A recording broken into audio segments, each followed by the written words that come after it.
দরজায় কড়া নাড়ছে ত্রয়োদশ জাতীয় সংসদ নির্বাচন। শেষ মুহূর্তের প্রচারণা ও হিসাব নিকাশে দেশের রাজনীতিতে আলোচনার কেন্দ্রে উঠে এসেছেন বিভিন্ন দলের বড় ও পরিচিত প্রার্থীরা। যাদের একসময় নিশ্চিত জয়ী হিসেবে বিবেচনা করা হতো, তাদের অনেকেই এবার ভোটের মাঠে নির্ভর নন। আওয়ামী লীগবিহীন নির্বাচনী বাস্তবতায় রাজনীতির প্রচলিত সমীকরণ বদলে গেছে, আর তার প্রভাব পড়ছে হেভিওয়েট প্রার্থীদের ওপরও। ভোটারের আচরণে পরিবর্তন, বড় দলগুলোর বিদ্রোহী প্রার্থীদের আবির্ভাব এবং নতুন রাজনৈতিক শক্তির উত্থানে অনেক আসনেই প্রতিদ্বন্দ্বিতা হাড্ডাহাড্ডি হয়ে উঠেছে। রাজধানী থেকে শুরু করে জেলা পর্যায় পর্যন্ত প্রায় সব জায়গাতেই বড় নেতাদের সামনে দাঁড়িয়েছে নতুন চ্যালেঞ্জ। রাজধানীর ঢাকা ৮ আসনে বিএনপির জ্যেষ্ঠ নেতা মির্জা আব্বাসের বিপরীতে লড়ছেন এনসিপির নাসির উদ্দিন পাটোয়ারি। অভিজ্ঞতায় এগিয়ে থাকলেও তরুণ ভোটারদের প্রভাব নিয়ে শঙ্কিত মির্জা আব্বাসের কর্মীরা। একইভাবে ঢাকা ১৩ আসনে জামায়াত জোটের প্রার্থী মামুনুল হকের শক্ত প্রতিদ্বন্দ্বী বিএনপির ববি হাজ্জাজ। ধর্মীয় পরিচিতি ও স্থানীয় প্রভাব থাকলেও রাজধানীতে ধানের শীষের বিপরীতে মামুনুলের জয় সহজ হবে না বলে মনে করছেন পর্যবেক্ষকরা। উত্তরের ঠাকুরগাঁও ১ আসনে বিএনপির মহাসচিব মির্জা ফখরুল ইসলাম আলমগীরও পুরোপুরি নিশ্চিত নন। স্বচ্ছ ভাবমূর্তি তার বড় শক্তি হলেও জামায়াতের প্রার্থী দেলোয়ার হোসেনের শক্ত অবস্থান এই আসনের প্রতিদ্বন্দ্বিতাকে জোরালো করেছে।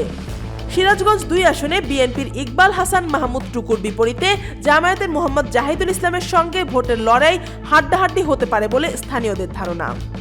ফেনী ৩ আসনে বিএনপির আব্দুল আওয়াল মিন্টুর বিপরীতে জামায়াত প্রার্থী ফখরুদ্দিন মানিক মাঠে সক্রিয়। রাজশাহী ১ আসনে জামায়াতের নায়েবে আমির মুজিবুর রহমানের সামনে রয়েছেন বিএনপির শক্তিশালী প্রার্থী মেজর জেনারেল শরীফ উদ্দিন। কুমিল্লা ৪ আসনে বিএনপির প্রার্থীর মনোনয়ন বাতিল এবং পরে সমর্থন বদলের ঘটনায় সমীকরণ আরও জটিল হয়েছে।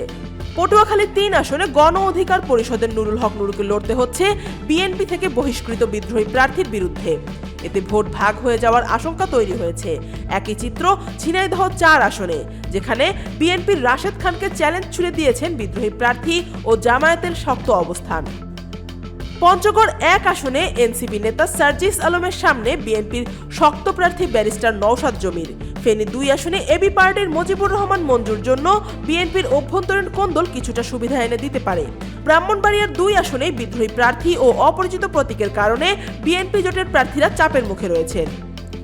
সব মিলিয়ে এবারের ত্রয়োদশ জাতীয় সংসদ নির্বাচন শুধু দলীয় শক্তির লড়াই নয়, বরং প্রভাব বনাম বাস্তবতার মুখোমুখি সংঘর্ষ। বড় নাম, পরিচিত মুখ কিংবা অতীতের জনপ্রিয়তা কোনোটি এবার নিশ্চিত জয়ের গ্যারান্টি দিচ্ছে না।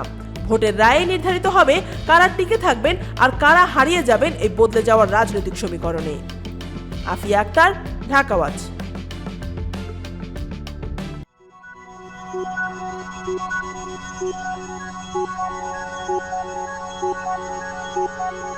Thank you.